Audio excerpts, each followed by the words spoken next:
যে ব্যক্তি ইমানের টেস্ট পাবে, যে ব্যক্তি ইমানের স্বাদ পাবে, যে ব্যক্তি ইমানকে অনুভব করবে, সে কখনোই ইমান বিরোধী কাজ করবে না, ইমান বিরোধী কাজ করবে না।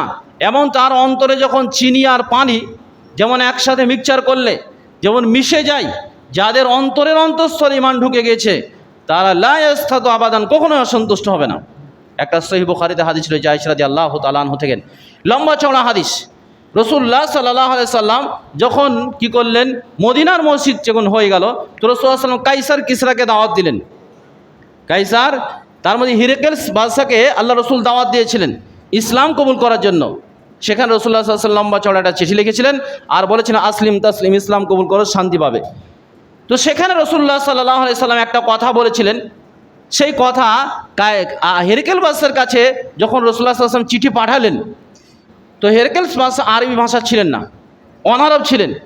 তো সেখানে খুঁজে খুঁজে আবু সুফিয়ানকে পেল। আবু সুফিয়ান তখন মুসলিম হয়নি এবং তার একটা বেশ কিছু ব্যবসার কাফেলা ছিল।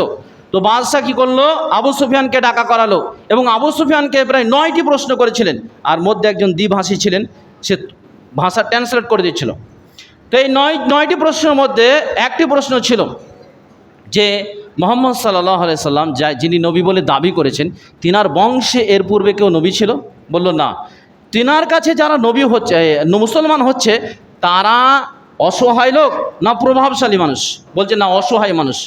তারপর আর একটা প্রশ্ন করেছিলেন যে যারা ইসলাম কবুল করছে, ইসলাম কবুল করার পরে তারা কি হাল সুখতাতুন আন দীনিহি, তারা দিন থেকে অসন্তুষ্ট হয়ে বেদিন হয়ে যাচ্ছে, দিন থেকে ফিরে যাচ্ছে?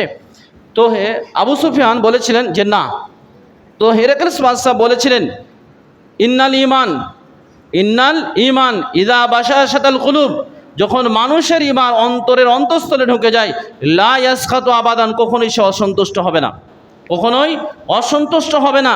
দিনের কাজ করতে গিয়ে বিরক্ত, তিক্ত, সমস্যা, এইরকম একটা মানসিকতা, অস্থিরতা তার ভিতরে আসবে না। যদি ইমান ভিতরে ঢুকে, ইমান যদি বুঝে, ইমান যদি অনুভব করে, আর ইমান যদি অনুভব না করে, তো মনে হবে এই যে জুমার সময়তে 1 ঘন্টা টাইম গেল, পুরো লস গেল। আর আহলে হাদিস যারা বলছে, বাকিদের কথা তো ছাড়েন, তাদেরও পরিস্থিতি কি জানেন?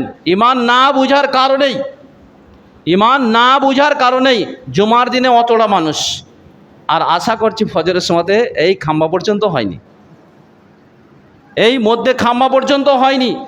এবং অন্য টাইমে যেমন ধরেন রোজার মাসে ওই কি করে পায়খানা পর্যন্ত লোক হয়ে যায়, বাকি দিনে লোক হয় না।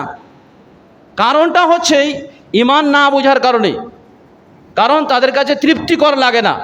মোবাইল টিপছে, দেখছেন তো বাচ্চারা, গোরস্থানের কাছে যেখানে কেউ নেই, ছোট ছোট বাচ্চা, এত তারা তৃপ্তি পাচ্ছে, রাতের পর রাত মানে গেম খেলে চলে যাচ্ছে।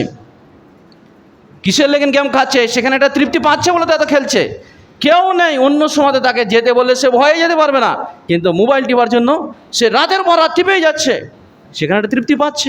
ওরকমভাবে ইমানের যে অনুভূতি, সেই অনুভূতি না পেলে, ইমান না বুঝলে ইবাদত করতে ভালো লাগবে না। সেই জন্য বাদশাহ যে কথা বলেছিলেন, হিরাক্লিয়াস বাদশাহ, আল্লাহ রাসূল সাল্লাল্লাহু আলাইহি সাল্লামের এই কথার প্রশ্নের উত্তর দিকে তিনি বলেছেন ইন্নাল ইমান, অবশ্যই ইমান যখন মানুষের অন্তরে অন্তঃস্থলে ঢুকে যায়, লা ইয়াসখাতু আবাদান, কখনোই অসন্তুষ্ট হয় না।